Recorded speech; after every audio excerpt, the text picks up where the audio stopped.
নমস্কার, কেমন আছো সবাই? আমি জানি এই তীব্র দাবদাহে কেউ ভালো নেই, তবুও বাঙালির সৌজন্যবোধ থেকে প্রথম দেখা হলে বলতেই হয় কেমন আছো। কালকে বাবুয়ের শরীরটা খুব খারাপ ছিল, এখন ওকে একটু মৌরি মিছরির জল দিলাম, এখনও ও ঘুমোচ্ছে।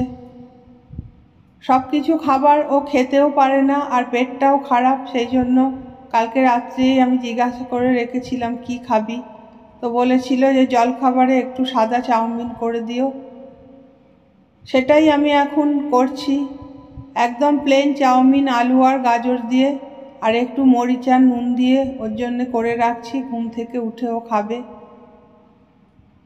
আমি ভিডিও করছি, তোমাদের আগেও বলেছি বেশ কিছু কাজ আমার কমে গেছে, আর শারীরিক অক্ষমতার জন্যে খুব এফোর্ট দিয়ে যে কাজগুলো করতাম আমি করতে পারি না।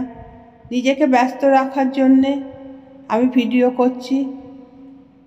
একটা ভিডিও ক্যামেরা করা থেকে পাবলিক করা পর্যন্ত অনেকগুলো পর্যায় আছে, সেই সব পর্যায় অতিক্রম করে তবেই একটা ভিডিও পাবলিক করা যায়। তো কাজটা করছি, অনেকটা ব্যস্ত আছি, তার সঙ্গে নিজের সংসারের কাজকর্ম করছি। মনটা খুব ভালো আছে, ব্যস্ত আছি বলে মনটা ভালো আছে। ব্যস্ত না থাকলেই মানুষের মনে নানান রকমের বদ চিন্তা এসে হাজির হয়, তাই নিজেকে ব্যস্ত রাখারই চেষ্টা করি। অনেক ব্লগার আছে, বিভিন্ন ধরনের ব্লগার আছে যারা ডেইলি ব্লগ করে, ভালো ভালো ব্লগ আমি দেখি। এমন কিছু কিছু ব্লগার আছে যারা শুধু পয়সার জন্যেই ব্লগ বানায়, তাদের মান সম্মান শিক্ষা দীক্ষা কিচ্ছু নেই, একদম নিজেকে রাস্তায় বসিয়ে দিতে পারে, নিজের পরিবারকে রাস্তায় বসিয়ে দিতে পারে, পয়সার জন্যে মিথ্যে কথা বলতে পারে, সব কিছুই তারা করতে পারে। সেই সব ব্লগারদের কথা আমি বলবো না, কিন্তু যারা যারা ভালো ভালো ব্লগ বানায়, সুন্দর করে ব্লগ বানাচ্ছে, নিজেদের কাজকর্মগুলো দেখাচ্ছে, পরিবারকে সচ্ছল করছে আর্থিকভাবে, তাদের ব্লগগুলো আমি দেখি। সত্যি ভাবি, আমাদের মা ঠাকুমারা কোনোদিনও ভাবতে পেরেছিল সংসারের কাজগুলো দেখিয়ে আর্থিক স্বাবলম্বী হওয়া যায়, বা কেউ সুখ্যাতি করবে, কেউ ভালো বলবে, কোনোদিনই তারা ভাবেনি। অথচ নিপুণ শৈলীতে তারা তাদের ঘর সংসার সামলেছেন। আজকে সেই দিন এসছে, সত্যি ভীষণ আনন্দ লাগে যে ঘর সংসারের কাজগুলো দেখিয়েও মহিলারা স্বাবলম্বী হতে পারে। এটা ভীষণই ভালো একটা দিক। তবে কিছু কিছু দর্শক আছে, আমার তাদের দেখলে খুবই মায়া হয়। তারা নিজেরা তো কিছু করতে পারেই না, মানুষকে 10 মিনিট 15 মিনিট দেখে যা নয় তাই গালিগালাজ করে, তাদের ফ্যামিলি নিয়ে অসভ্য কুসভ্য কথা বলে, তাদের চরিত্র হনন করে, চরিত্রে দাগ লাগায়। আমার মনে হয় এইসব মানুষগুলো মানসিক রোগী, তারা ডিপ্রেশনে আছে, নিজেরা তো কিছু করতে পারেই না, অন্যে যখন এগিয়ে যায় তাদের এগোনোটাকেও তারা মেনে নিতে পারে না। এটা এক ধরনের রোগ, এ রোগ কাটানো বড়ই মুশকিল।